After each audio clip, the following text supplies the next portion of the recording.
تو راستے زندگی گزارنے کے دو ہیں، ایک ہے نیکوکاری کا راستہ، ایک ہے بدکاری کا راستہ، منمانی کا راستہ۔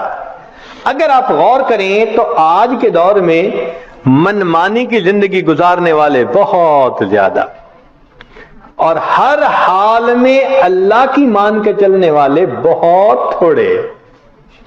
نتیجہ کیا ہے؟ مسائل حل نہیں ہو رہے، پریشانیاں بڑھتی جا رہی ہیں، ادھر ذلت ادھر پریشانی ادھر پریشانی۔ اس کی وجہ یہ ہے کہ ہم نے اپنے آپ کو اللہ کی سرپرستی میں دیا ہی نہیں ہے۔ اگر دے دیتے تو دنیا میں اللہ ہمارے تمام غموں کے لیے کافی ہو جاتے۔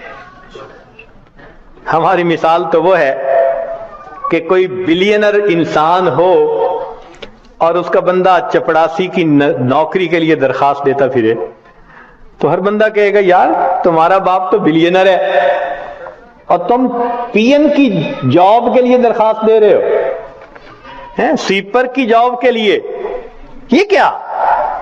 وہی حال ہے۔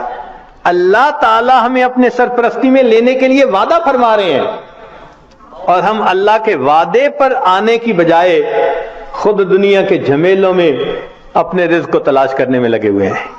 یاد رکھیے گا، اللہ فرما برداروں کو بھی رزق دیتا ہے، اللہ نافرمانوں کو بھی رزق دیتا ہے۔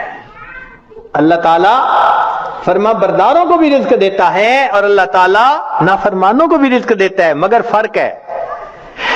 ایک ہوتا ہے کہ آپ نے پرندے کو پنجرے سے نکالا اور پیالے کے اندر دانے ڈال کے اس کے سامنے رکھ دیا، اب وہ اسی پیالے میں سے کھا رہے آرام مزے سے۔ یا آپ نے پنجرے سے مرغی کو نکالا اور یوں دانے پھینک دیے تو وہ دانے چگ رہی ہے مگر دانے اس کو مل رہے ہیں۔ یہ ہے اللہ فرما برداروں کو رزق دیتا ہے، کسی کا ایک ہی جگہ، کسی کا ٹریولنگ کے ساتھ، ادھر بزنس ادھر امپورٹ ادھر ایکسپورٹ، مگر اللہ تعالیٰ رزق دیتا ہے ان کو۔ یہ رزق ملتا ہے فرما برداروں کو۔ اور ایک رزق ہوتا ہے کہ آپ نے اگر چوہے کو پھنسانا ہو تو اس کو بھی تو آپ کنڈی کے اندر گوشت کا ٹکڑا لگا کے رکھتے ہیں، پنیر کا ٹکڑا، یہ بھی رزق تو مل رہا ہے نا، مگر کس کے لیے؟ کہ یہ ہمیشہ کے لیے پھنسے قابو آئے۔ تو نافرمانوں کو بھی اللہ رزق دیتے ہیں مگر چوہے کی طرح کہ یہ پکڑا جائے گا اس کی گت بنائیں گے۔ اب ہم سوچیں کہ ہم فرما برداروں کا رزق لیتے پھر رہے ہیں یا نافرمانوں کی طرح رزق کماتے پھر رہے ہیں۔ معاملہ تو ہمارے اوپر ہے۔ اللہ تعالیٰ فرماتے ہیں الیس اللہ بکاف عبدا، کیا اللہ اپنے بندے کے لیے کافی نہیں ہے؟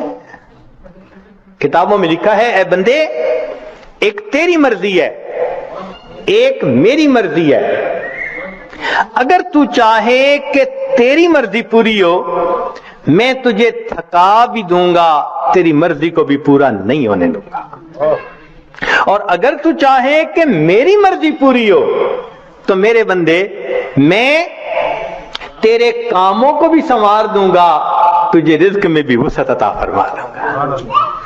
تو اللہ کی مان کے ہم چلیں تو اللہ ہمارے سارے مسئلوں کو حل کر دیں گے، چونکہ ہم پھر اللہ کی سرپرستی میں آ چکے ہوں گے۔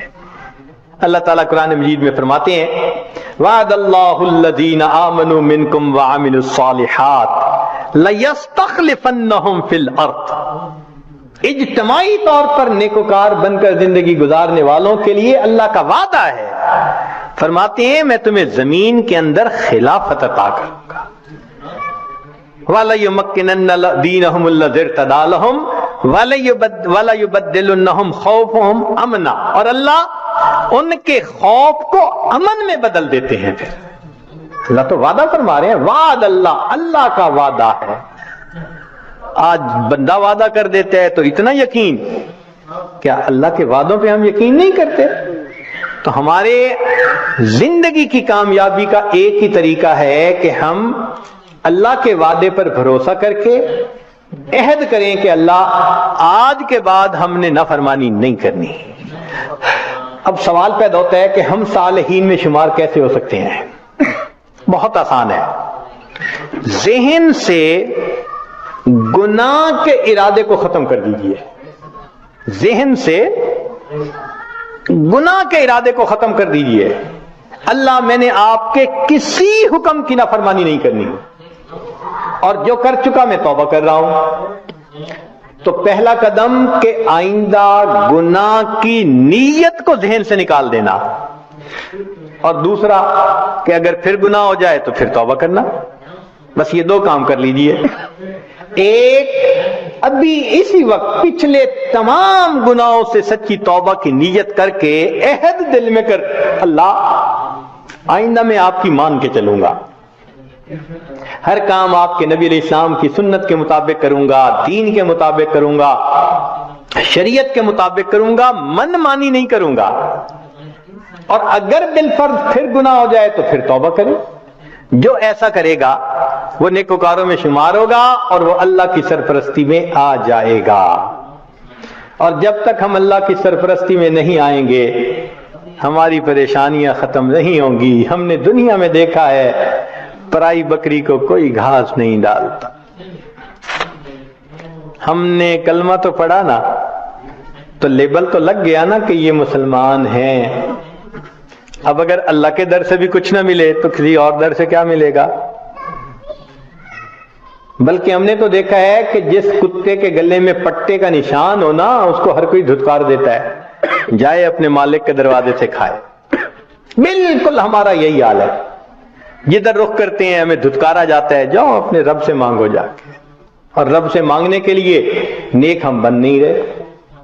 تو ہمارے پاس کوئی دوسری آپشن نہیں سوائے اس کے کہ زندگیوں کو بدلیں, نیکی پہ آئیں, اللہ تعالی ہمیں اپنی سرپرستی میں لے لیں, پھر اللہ تعالی ہمارے الٹے کاموں کو بھی سیدھا کر دیں گے, ہماری پریشانیوں کو اللہ ختم فرما دیں گے. زندگی گزارنے کا اس سے بہتر کوئی دوسرا